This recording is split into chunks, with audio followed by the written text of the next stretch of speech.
After my reading with the astrologer, my mind was seriously blown. And as 2017 rolled around, I essentially dove deep into what I can only describe as a massive integration of not just everything he had told me, but all the things that had happened since Trump got elected. It was starting to feel like I was shifting into a heightened and more intense experience of my life. I was really stressed out.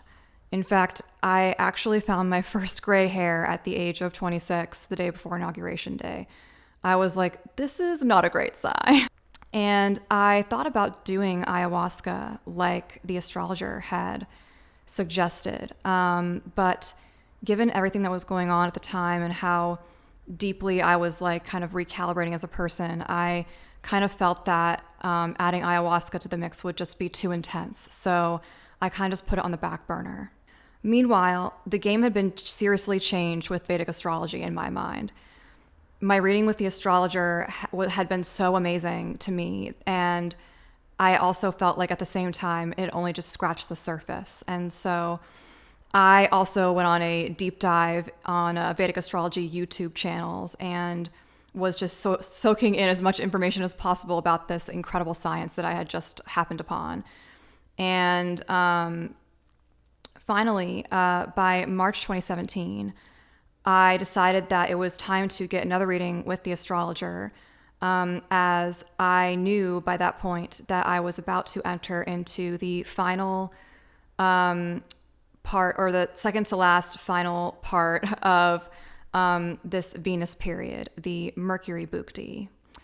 And I was very interested to know what this astrologer had to say about this period and any advice he had to give me, because I knew that it was going to last for 3 years. This time I went to the astrologer's home. And when I got there, he opened the door and we walked back to this little nook with all of these books everywhere. And in the center of this little nook area with all these books, like a library, there was a table. And I sat on one side and he sat on the other side. And at this table, there was this square on the table representing the chart, or the 12 signs of the zodiac. And he told me how the zodiac represents the totality of the cosmic man, and that each of the 12 signs represent the active and receptive chambers of each of the 6 primary chakras. The crown is not included in this because there is no karma in the crown. And I was like, ooh, yet again, like the microcosm and the macrocosm, like this holographic universe, the cosmic man is in the sky just as much as it's in the earth, like I learned through the Serpent of Light book that I had read the previous year. And I was like, yeah, I am very interested in learning more about my karma and how to get rid of it. And the astrologer went on to explain to me more about the karma in my chart. And he said, look, this is loaded, serious karma with you.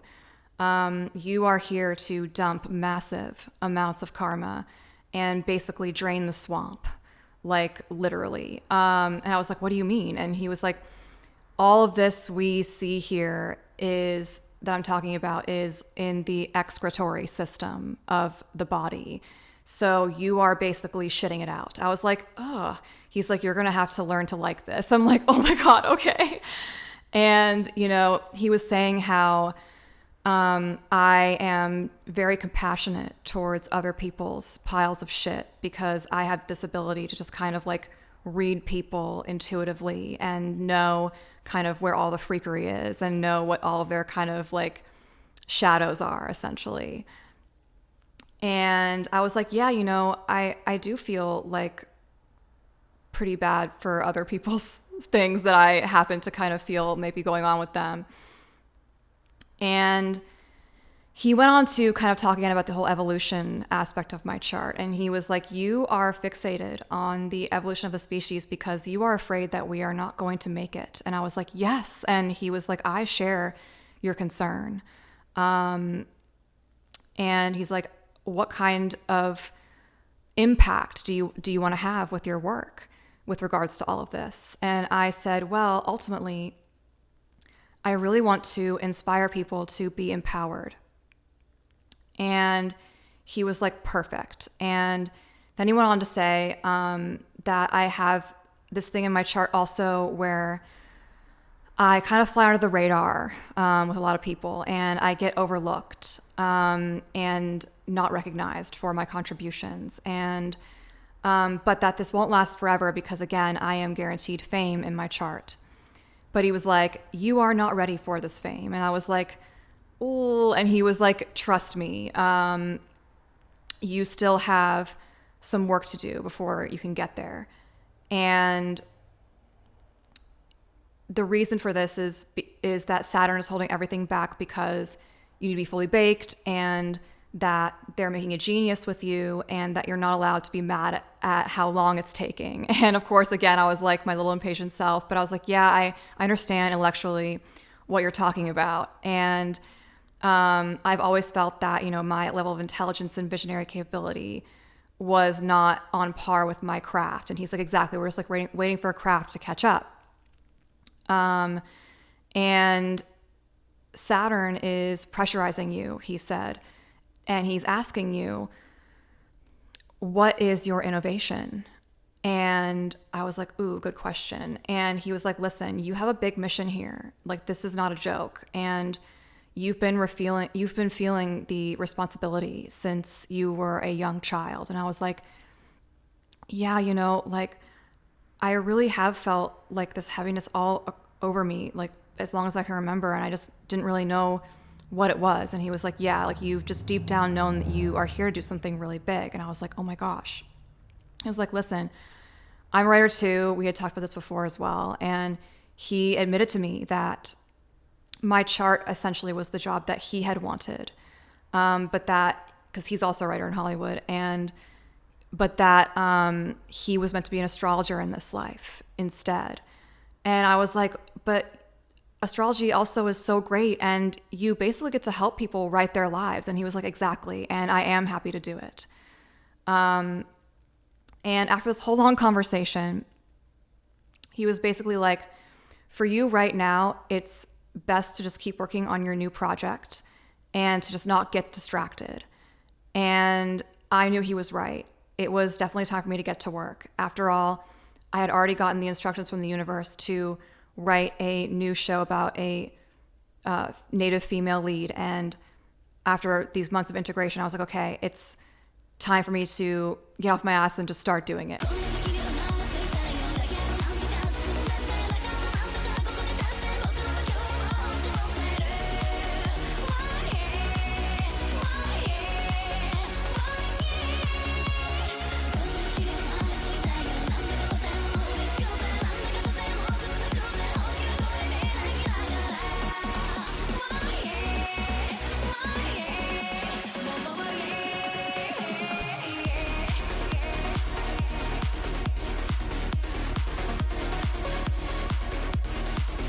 After I had this reading with the astrologer, I quit my longtime therapist, and my astrologer slowly became my closest confidant.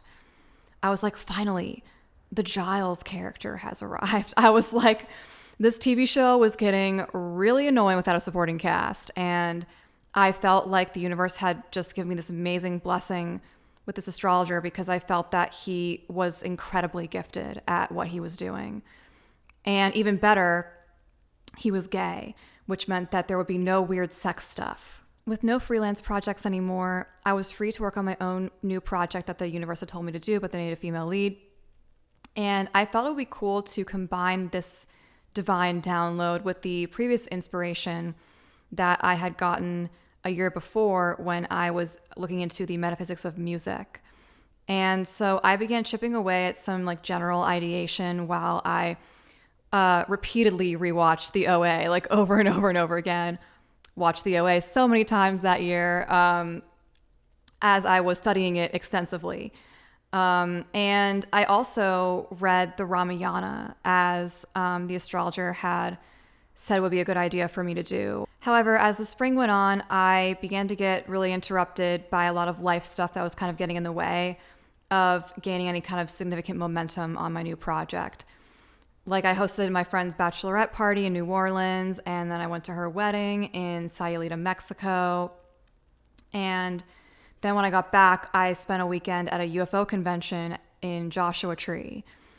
And it was around the time that I got back from Joshua Tree in late May 2017 that I made a very unfortunate discovery, which was that I had contracted ringworm when I was in Mexico. And because it was on the back of my leg, I didn't realize I had contracted it until it had started to spread all over the rest of my body. So I immediately just had to like drop everything I was doing and start to aggressively treat this ringworm that I had contracted. And within a couple of weeks, I was spending like hundreds and hundreds of dollars on biweekly visits to Beverly Hills dermatologist and specialized creams and like a specialized shampoo, antifungal shampoo that I was like using as a full body wash. And I had to like wash my sheets every single day. I had to take 2 showers a day, morning and night, and like dry myself with paper towels to like prevent it from spreading even more, because like it's highly contagious. Like, so you can, once you get it on yourself, it's like you can spread it on yourself like really easily. And despite all of these gargantuan efforts that I was making to like eradicate this off of my skin, it only seemed to be getting worse. And I was like getting so depressed and growing so paranoid and anxious that I was going to get it in my hair and that all my hair would fall out in chunks. Like I was like going down like WebMD, like spirals about all of it. And I was just like so depressed. And I was barely able to like even eat. I was so anxious. And I like spent so much time like cleaning myself and everything around me. But I still felt like I was so dirty all the time. It was actually really difficult to deal with mentally. By mid-June, I was still in the throes of this, and I was feeling just totally defeated and weak sauce. And to top it all off, my mom was in town, and she was visiting my middle sister, who had actually moved to LA like right after my Kundalini awakening. And she had stopped by my apartment to try and see me when I just happened to be out. And she had called me and like was trying to she was just trying to see me. And I still hadn't spoken to her in almost 3 years by this point. And I was just like feeling really on edge about everything in my life. And eventually I was like, okay, fuck it. Like, I need to see this astrologer again because something is seriously fucked up with me right now and I need to like figure it out. So I go over there, and when I get there, he was like, okay, right now you are being oppressed by the shadow of Saturn at this time. And you are kind of like moving into your pre-Saturn return situation. So there's a lot of stress being put on you right now. And Saturn's basically like, saying to me, this girl has an important job to do, but she is still a child. And he was basically explaining to me that the planets work through him, and when people come to see him, they're meant to see him, and it's because the planets want to talk to me, and he's just kind of like the medium between me and the planets. And he was basically like, did you do ayahuasca? And I was like, no. And he was like, did you get the pearl? Because he had told me to get a pearl, and I was like, no, it's kind of expensive. And he's like, if they tell you to do something, they're trying to grab a hold of you to like ameliorate these things and get you to move faster. And so you're not hearing them, and now they've kind of like pimp slapped you, is what he said. And I was like, oh my gosh. And he was like, he was basically saying, like the planets are saying, we've orchestrated your life to be able to like communicate with you, and now it's time for you to show up, essentially. And I was like, okay, admittedly, I could have done ayahuasca by now. I could have gotten the pearl by now. I could have like done these things. And I was like, I did read the Ramayana though. He's like, good, but like, we got to catch you up. All right. And I was like, okay, I will do whatever you say at this point. And so he went on to talk more about the influence of this Hanuman circuit in my chart. And he was saying, the thing with the reason why I wanted you to read the Ramayana is because of the character of Hanuman. And every time something really impossible needs to get done, Hanuman shows up and he does it. And he's the last one, though, that thinks he can do it. And it's kind of the same thing with you, he said. He's like, your life goals and dreams and interactions with people feel impossible. But Hanuman guarantees that you will and can, and you will do the impossible time and time again in your life. And that I just need to put in the effort. And this is because the planets have things that they want me to do specifically. And I was just like, okay, like I am starting to realize that this is a lot bigger than maybe I thought it could even be.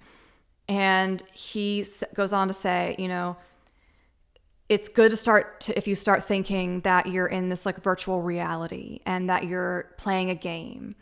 And right now you're kind of just like letting shit attack you, like this fungus and stuff. And I'm like, ugh. And he's like, yeah, like you're player one and they need player one to come online, like stat. And I was like, oh. And he said, listen, diamonds form under intense pressure. And this is one of the most pressurized charts I've ever seen. And I was like, oh my gosh. And he's like, but look, I know you're still a child. And that's why this is a bit hard for you right now, because it's like they need you to go faster, but you're still kind of like needing to catch up. And that everything is leading up to 2021. And I was like, okay, I'm showing up. I'm here. I'm ready to listen. And he said that the biggest lesson I am needing to learn as this Venus period closes out in the next few years. First, it's the Mercury Bukti that I just started for 3 years, and then the final K2 Bukti of 1 year. And he said the most important lesson I needed to learn is forgiveness. And he was saying, Saturn is saying, like, if this little girl who thinks she's so unimportant in the scheme of things nails this forgiveness circuitry before the Sun Dasha begins, she makes a huge contribution that is heard around the world. And I was like, oh. And he was like, you are ferreting out the karma in the world. And it's a huge jump to pull it off, but my money is on you. And the thing is, though, you are being player 0 right now, and you need to be player 1 now, because player 2 through 400 can't show up if player 1 is down. We are running out of time. And I was like, oh my gosh, like this is so crazy right now. And yet it's the only thing that's making any sense. And he goes on to say that I am fixated on the dynamic of wanting and not getting, that my frustrated ambitions and expectations are helping me realize that that is the cause of suffering, and that I'm only going to get good at depicting this as an observer until once I reach the forgiveness circuitry that he's talking about. And that he admits, like, these are people who are very hard to forgive sometimes. But that we need to forgive ourselves and forgive all of the other people causing emotional turmoil and deteriorated suffering in the world. We have to forgive them because they know not what they do. And he was saying, like, you have dimensions and dimensions and dimensions, but that I have to get online. And he was saying all of this to me because he sees what I'm here to do. He loves my chart, but he also feels like he has to not pull back from, like, kicking my ass a little bit when I'm being like a weak sauce. And he's like, you're a little bit behind the curve, but we're going to get you ahead of the curve. And ayahuasca will really help you kind of make this jump. And he was saying that she's a plant goddess and that she is a window to the greater goddess force, and that she will speak to me directly, and that I am, again, being pushed to go faster, but that I'm being pushed to go faster because I can handle it. And I then began to kind of talk about how I'd had this falling out with my mom 3 years ago, and that she just happened to be in town, and like she was trying to see me. And he was saying, the first person that you need to start with this forgiveness thing is her. And that is one of your remedies that I'm going to be giving you today. And I was like, okay, I will do this.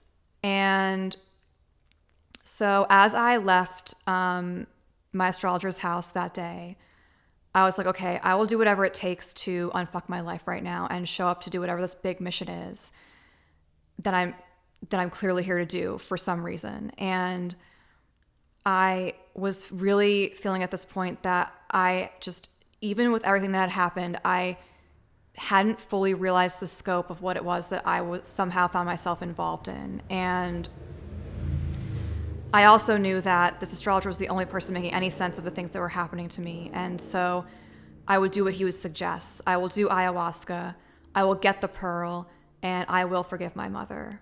So the next day, I met up with my mom for brunch, and we had a very cathartic and like deep healing over this brunch, and I forgave her, and we mended our relationship. And to this day, I really credit my astrologer for helping me restore my relationship with my mother. And I'm very grateful that he advised me to do this. And we've been in like a pretty good place since this time.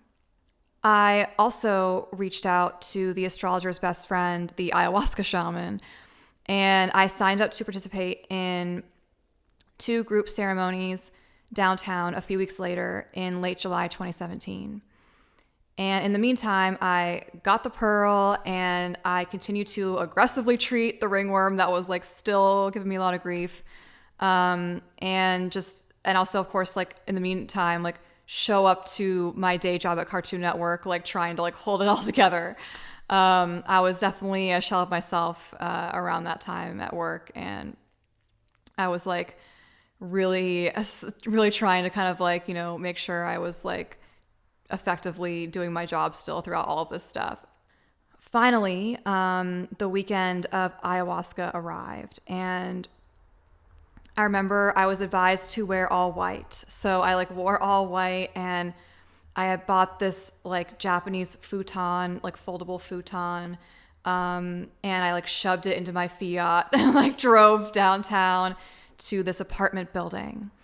And I parked, and I like grabbed all my stuff like in one giant like pile, and I saw another person in white, and I was like, ooh, they're probably going to the same place as me. And so I followed her, and she was like, oh, are you here for the ceremonies? And I was like, yes. And she's like, I was like, yes, it's my first time. And she's like, oh, this is like my 8th time. I was like, oh my gosh, 8 times. And she was like, are you here by yourself? And I was like, yeah. And she was like, you're so brave. And I was like, actually, I'm just so desperate. So we get up to like the, not the top floor of this place, but it was like a pretty high floor of this apartment building downtown. And we enter this apartment, and it's completely Spartan. It's like totally empty except for like people's mats that they brought, and like the floors were all kind of like marble or stone or whatever, so that there would be like easy cleanup basically. Because again, with ayahuasca, it's not something that you do like for fun. They advise you to bring your own bucket, BYOB, so that you can vomit profusely when you are on your journey. And so I walk in there, and it's a pretty small ceremony that night because it was actually a Thursday night. I had taken a day off since my other bosses were going to Comic-Con that weekend. So I was on Thursday night, and there were like 9 other people there. And I roll my mat down, and I get my bucket ready, and like just I'm sitting there, and eventually the shaman walks over with the ayahuasca, and he sits down, and he gives this like inspiring speech about the power and beauty of ayahuasca. And in the background, there's like rainforest sounds like playing, and to like emulate the make it more of an urban jungle, you know. And finally he's like, okay, ayahuasca wants us to begin. And so he passes around the cup, and I drink the ayahuasca, And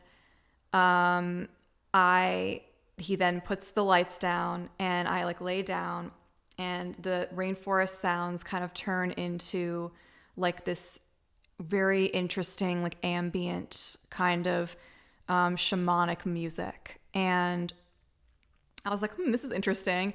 And just for reference, like I had never done a psychedelic before or an entheogen or anything. Like the only thing I had really done before this was smoking weed. So I really had no idea what to expect going into this, aside from all the YouTube videos I watched of people's experiences. So I laid down, I closed my eyes, and I was listening to this music, and I was shown in my mind's eye, not very vividly, just kind of like that daydream feeling, my childhood bedroom. And again, like I said earlier, my childhood bedroom was painted as a rainforest with animals. And I had this memory come to mind of how when I was a child, I used to like mix different shampoos together, like make weird concoctions and stuff like that. And I had never thought of it before, but I wondered then if I had in some past life been a shaman in the Amazon and had done this kind of work because of the fact that I was being shown this, or that it was coming to mind. But then part of me is like, well, I'm also listening to rainforest sounds, so maybe it's just like reminding me of like my bedroom as a child. But I hadn't thought of that memory in a while, and so I thought it was interesting. But then not much else happened. I felt nauseous a little bit and I threw up a little bit, but it wasn't anything too crazy. And meanwhile, I'm kind of looking around the room a little bit, and I'm seeing all these other people having all their intense experience. Like some people are crying, some people are laughing, some people are like vomiting a lot, moaning. Like it's like there's so many different sounds, and like people are making like weird things with their hands. Like it was just like everyone was having their own kind of unique experience, and it was just kind of very fascinating to me to like watch this. But at the same time, it's like I didn't feel anything else happening, and I was a little bummed. And at one point, the shaman came over with the mapacho, which is like a kind of tobacco that they use for healing in this tradition, and was blowing the smoke on me and doing some work on me energetically. And but mostly I just like chilled the rest of the night, kind of feeling nauseous and having nothing else happen. The next day I woke up, or I didn't even really sleep. The next day I like drove back to my apartment and texted my astrologer, and I was like, hey dude, it was a little anticlimactic last night. And he's like, yeah, you're still in resistance, which is why I told you to do 2 ceremonies. And so just go back tonight and try again. And I was like, okay, I will. So I like got myself together, like took a nap, woke up, and then like drove all the way back downtown for night 2. This second night, there were even more people there because it was now like the Friday night or whatever ceremony. And so there were like 30 people crammed into this apartment. And the same thing happened. I laid my mat down, got settled. The shaman came over, gave this inspiring speech about the power and beauty of ayahuasca with the rainforest sounds going on. Then got the cup out, and everyone was passing around the cup. And I drank the ayahuasca. And again, got it down. It's a little... The taste is not what you want it to be. It's a little crazy taste, but got it down. And I lay back down, and then nothing happened. Like even less was happening than before. I was like, I laid down there for 2 hours while other people were having all these crazy experiences, like screaming, laughing, crying, like vomiting, like going, like making weird gestures, all these different things. And I was just, after a while, I was like, I'm so confused. Like I showed up here, I'm like ready to do it. Like I'm open. I don't feel like I'm in resistance. Like why is Mother Ayahuasca like giving all these people experiences, but not me? And then I was like, yet again, I've been abandoned. And this time I've been abandoned by ayahuasca herself. And then I started crying and crying and crying about my abandonment issues. And then I was like, wait a minute. I think it's working now. And so I was like crying and crying and crying about my abandonment issues. But in the back of my mind, I was like, I think it's working. And then like 20 minutes later, after I kind of calmed down from this like emotional outburst, ayahuasca appeared to me and she said, "See, this is how you heal."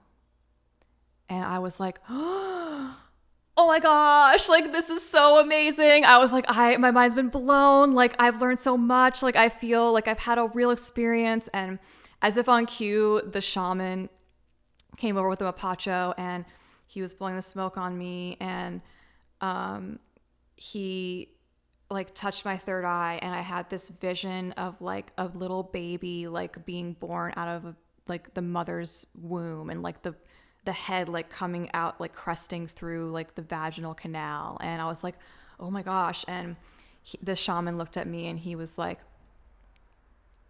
much more to come. And I was like, I was like, this is amazing. Like I was totally converted after this moment. I was like, wow, like I feel like this gives me so much hope for humanity. Like I feel like some people would benefit from this. I was like a total ayahuasca like fan after this moment, and not much else happened the rest of that ceremony, but I was very grateful to have had this breakthrough, and I knew that I had only just scratched the surface. And so the next day I was like, hey, when are you coming back in town? He was like, September. And I was like, sign me up. So I immediately signed up for more ceremonies in September.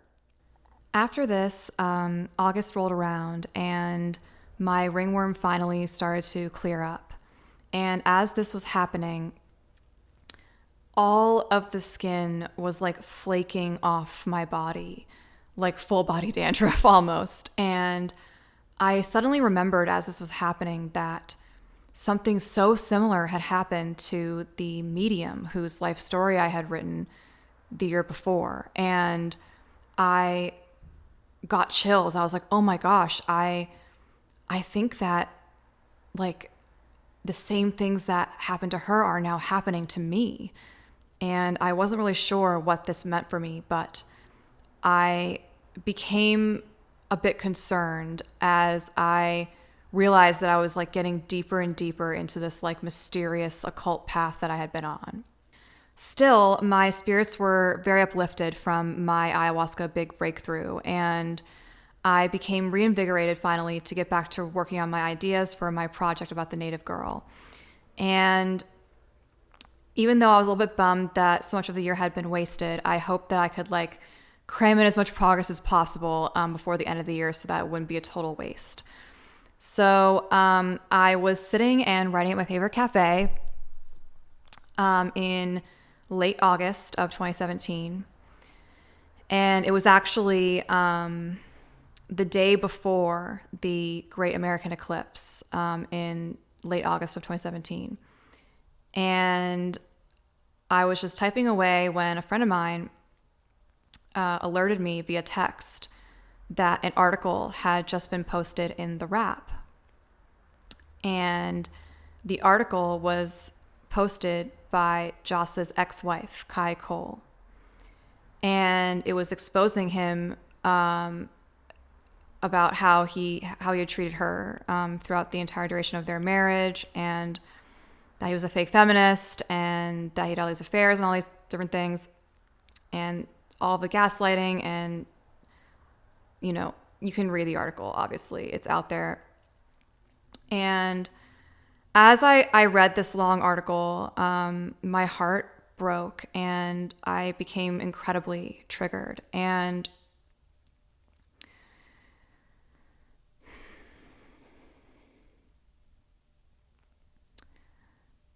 before I continue, I do just want to take this moment to really honor Kai Cole for being so brave to come out with all that stuff on the internet, and for all the things that she has been through in her life with regards to this.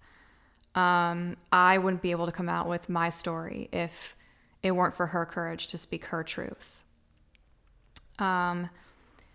Anyway, of course, upon reading this, all of the hurt feelings I had forced myself to suppress over the years came rushing back to me, and I began like having a panic attack. And I texted my astrologer and I was like, look, I never told you this, dude, but I had this like secret affair with Joss Whedon, and it ended badly, and now all this stuff is coming out, and it's the day before the eclipse.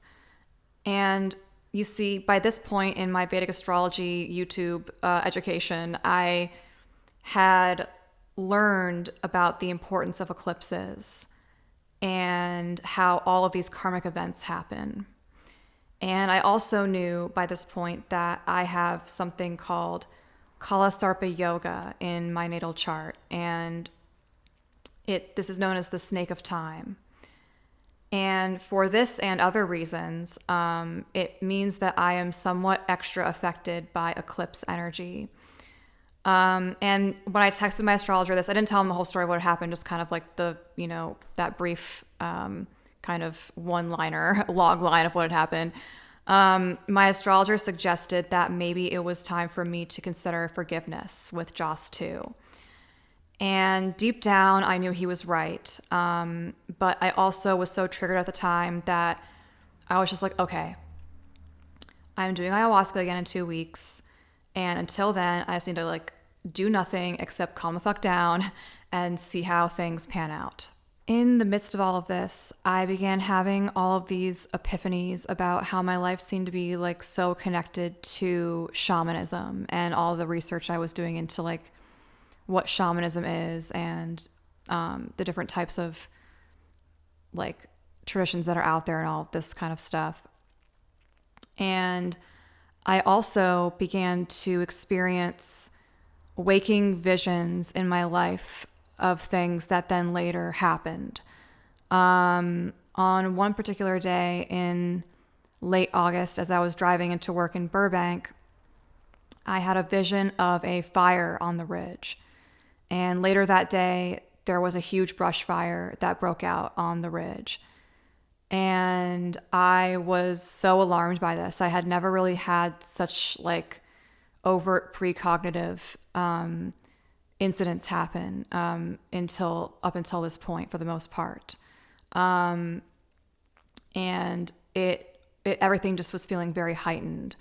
On top of this, a huge hurricane hit Houston and flooded the entire town, and this felt very close to home for me as I have a lot of family living in Houston. And I just felt like there was so much happening all at once, and it was very, it felt very like apocalyptic almost. And finally, the weekend of my next 2 ceremonies of ayahuasca arrived, and the first ceremony was mostly just vomiting profusely. I was taken pretty deep into a lot of like visionary states about the earth, and I was shown like the pain of the earth and all of what she had been through, and I was just like vomiting so much. By the end of it, it felt like my whole throat was just like battery acid. It was so intense. And ayahuasca didn't really like talk to me during all that. It was just kind of like visionary and like purging. And I wasn't even sure if I could power through like another ceremony given how sensitive my throat then was. But I knew that I had to come back for a second one to like get the full picture of what was happening. So the next night, I took the drink, and I was quickly shown basically like a slideshow of everything in my life to be grateful for. And it like started with me in my childhood bedroom, and then it was like my beautiful house, and then it was like my sisters, and then it was like my family, and then it was like all my friends and my backyard and like the willow tree and Aggie, my dog, and like all of the amazing friends I had at school, and all of the like people I met at film school, and all these a whole chronology of my life of all the things to be grateful for. And as it went on, I was like crying from like how grateful I was and like the gratitude that I was feeling for being shown all of these things that I've been gifted in this life. And then after this, I was taken deep down into a very intense visionary state. and ayahuasca appeared to me, and she said that I have a power, and she gave it to me like an orb of light. And I, at this point, was sobbing profusely from how overwhelming this was and how grateful I was feeling. And I said I would do anything to be an instrument of the divine on earth. And she told me I needed to go gluten-free. And then she showed me a vision of Panda Express. And she was like, you will be tempted. And I was like, I promise I won't eat Panda Express. Then she showed me this vision of the earth ascending to this higher dimension. And she said, the earth is already there. Humanity just needs to catch up in their consciousness. And then she showed me a vision of me and Joss shaking hands. And she said, it's time to forgive because we need him on the team. And I was like, what? Like, I could hardly believe it. And I was just like, okay. By the next morning, I was like, all right. Clearly, all this is happening for a reason. And I know that, I can forgive Joss and I can move on with my life. And it's probably good if I do that at this point. Now, I don't know how I will be able to convince him to do ayahuasca, but maybe I can try. Who knows?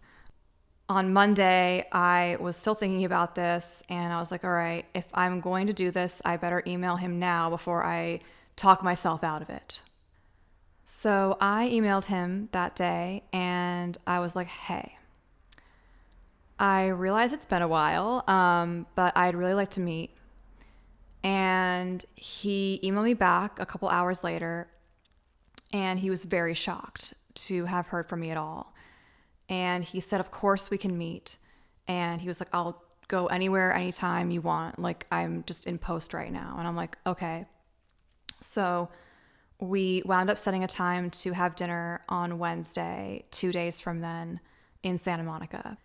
Wednesday rolls around, and I drive over to Santa Monica, and I meet up with Joss at this restaurant. And I remember I was walking in. He was already there, and I saw him from the distance, and as I was approaching, he saw me, and he looked so afraid. Like, he looked like I was about to like behead him or something like that. And as soon as I sat down, he launched into this profuse apology about everything that had happened. And I was like, look, dude, I appreciate that for sure. But let's do small talk now, or real talk later. Because I kind of just want to get the lay of the land on what he was doing. And also, I kind of wanted to talk about my normal life stuff before I got into the weird things that were happening.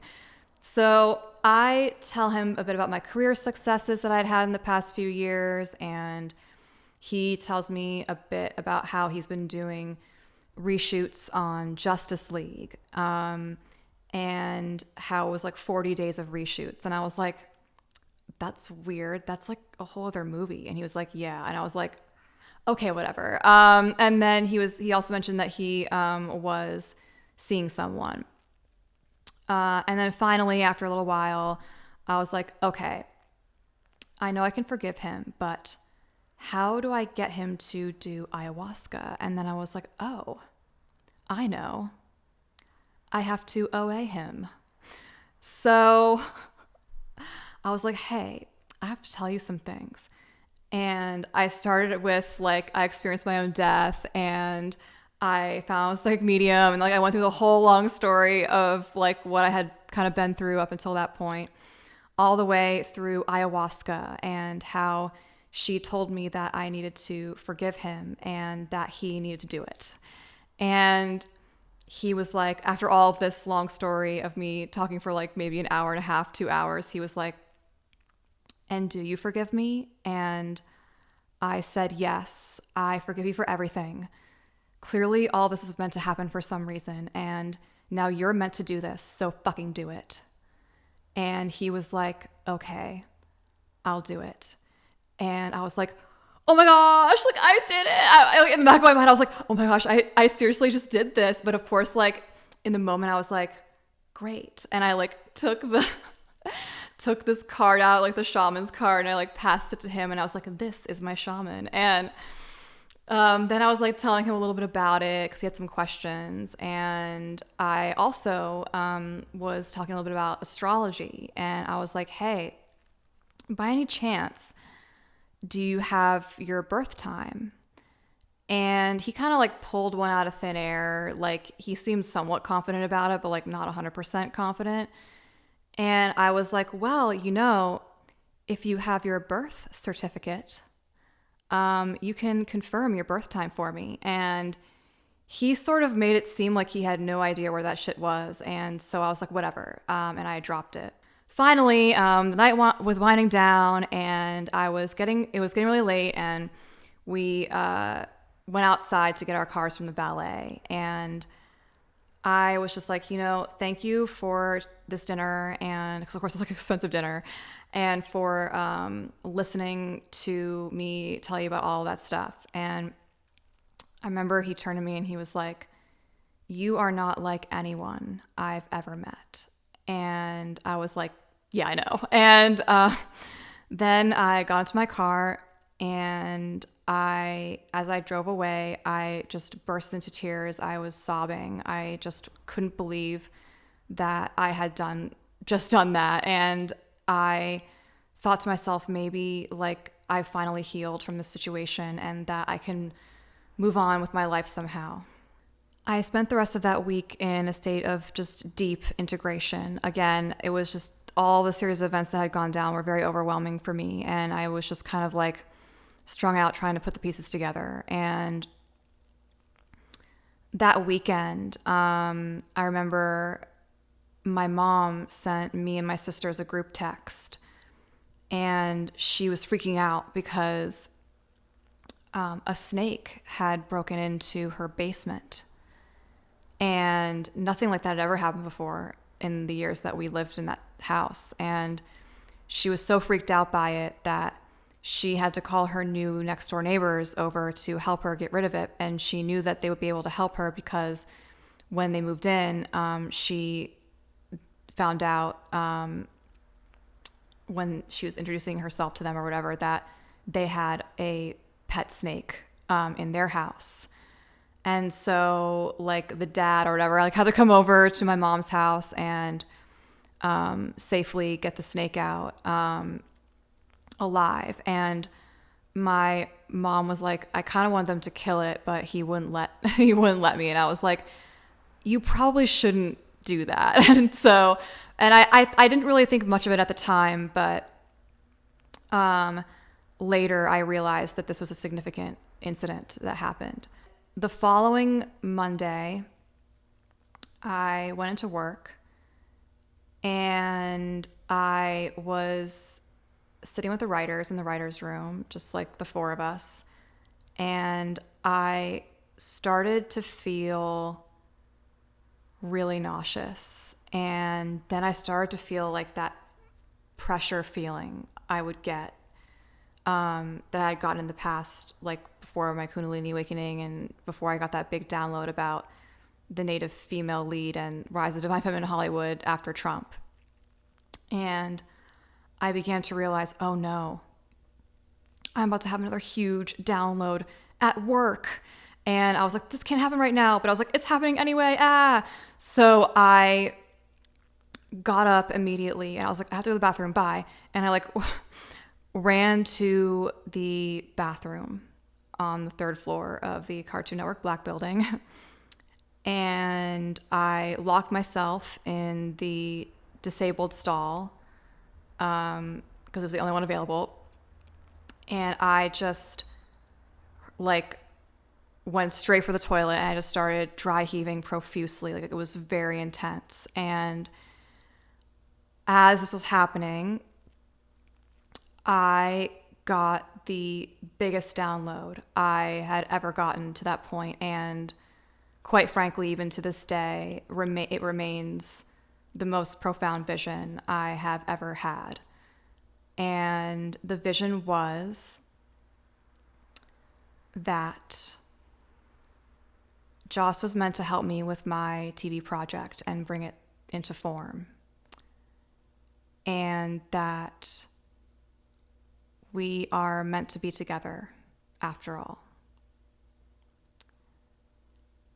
And after all of this came through and I was shown it and I was like feeling it as if it was like a full body vision. It wasn't just like I was seeing it and like knowing it. It was like I was experiencing it as if it was happening.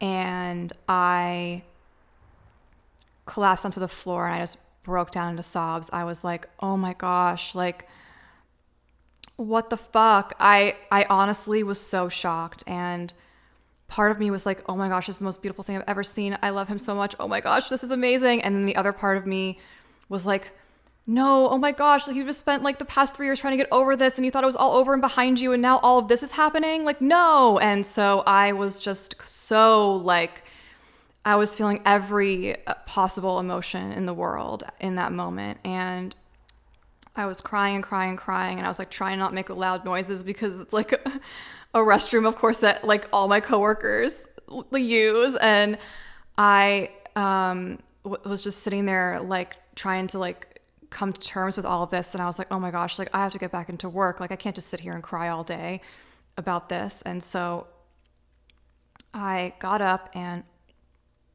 I got out of the stall and I like looked in the mirror and I like my makeup was all smeared and I didn't have anything with me. So I was like just trying to like get it up to be like not fucked up. And I walked back into the writer's room.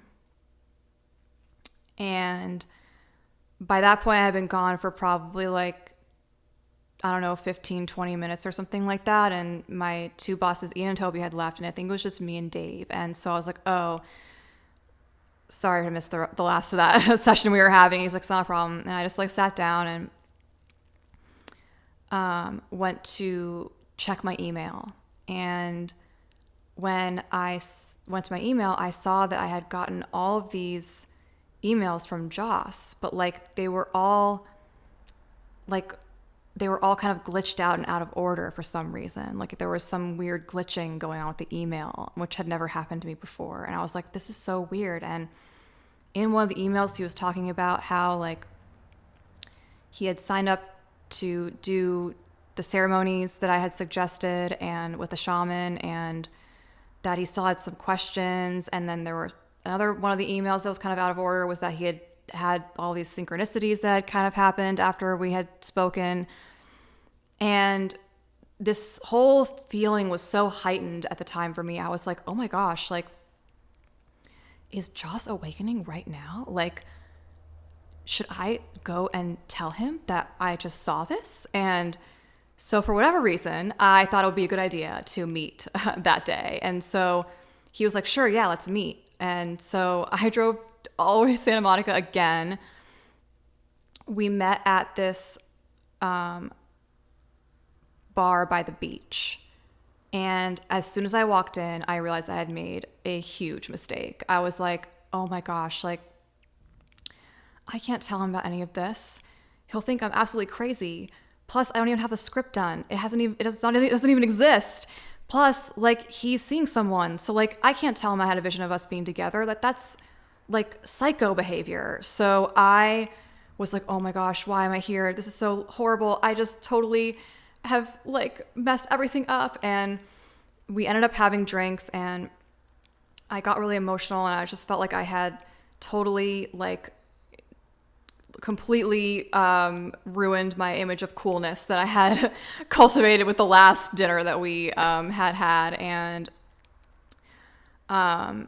finally, by the end, I was like, look, I'm sorry to call you out here for no reason. And he was like, no, it's like great chatting with you. And I'll like keep in touch about all this stuff. And I was like, yeah, definitely. I was like, look, maybe let's just take a break in contact until after you do ayahuasca, because I think I just need to integrate more, and we can touch base after you've had your ceremonies and stuff. And he was like, okay, perfect. And so I remember we walked out and he drove away, and I walked to my car like right by the ocean, and I was just like crying there for a while, looking at the ocean. And I thought about how like the weekend before I had drawn this card, an oracle card, and it was initiation by water.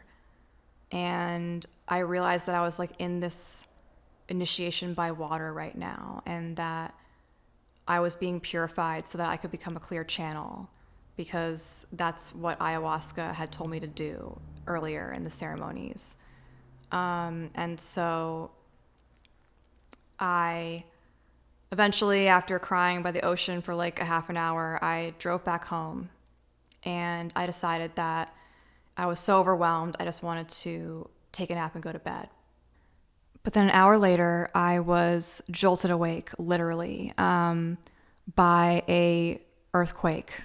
And it was very intense. And I remember my roommates rushed into my room, and they were like, oh my gosh, are you okay? And I was like, oh my gosh, are you okay? And they were like, yeah, it was kind of a quick one. And I was like, yeah. And I went to check the USGS report or whatever of what it was, and I saw that the epicenter was literally in like Beverlywood, like right underneath us, like where I was living at the time. And I was like, oh my gosh, like I think that this is a sign. Like I am not meant to forget anything about this day and this vision that I was shown. And I just had this like deep sinking feeling in my stomach of just like how big this could possibly get. And I remember shortly after this, Joss texted me and he asked me if I was okay. And I said that I was okay, but I really wasn't. I was so overwhelmed and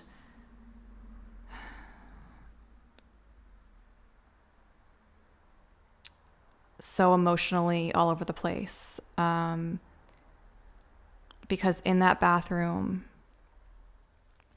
it was like all the feelings I had for Joss that I had suppressed had just come back instantly. And I didn't even know what to do. I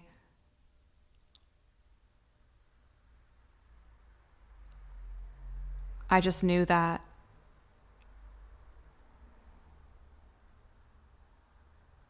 for whatever reason, I was shown this and that it was important.